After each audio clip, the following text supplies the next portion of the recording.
When we were at school, we were timetabled for physical education. I can't remember much about it, except anxiety.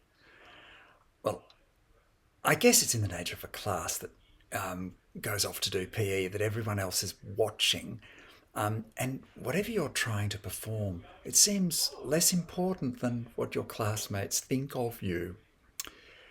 It's hard to imagine anything quite so stressful for a shy or sensitive kid who's not particularly gifted, because you'll either show off or show up as inept, and a whole group of peers waits in judgment.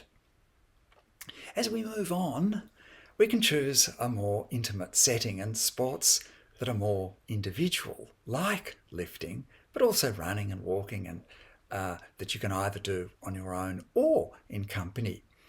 Some experience a surge of motivation with onlookers. You know, they were probably never shy.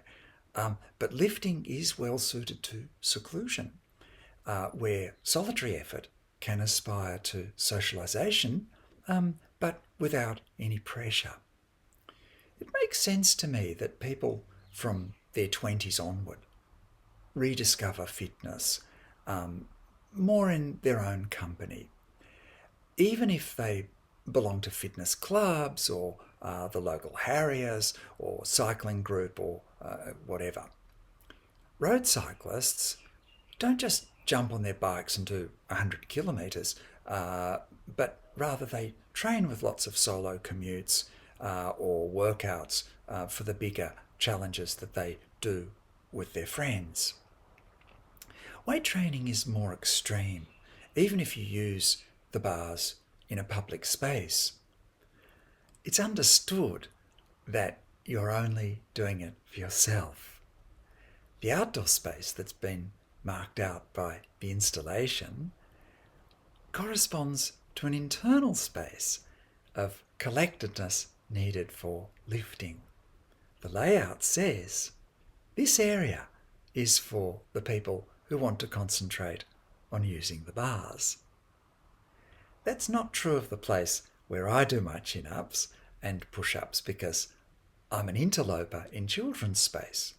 Nevertheless, sometimes people will observe me and comment, which I find charming because it's always encouraging.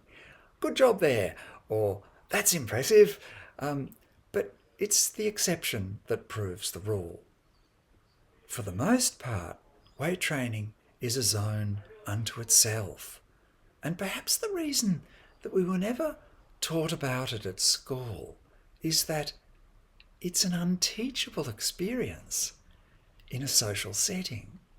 It demands an intimacy with yourself that's self-contained and introspective, with imaginary glories and never a moment of shame.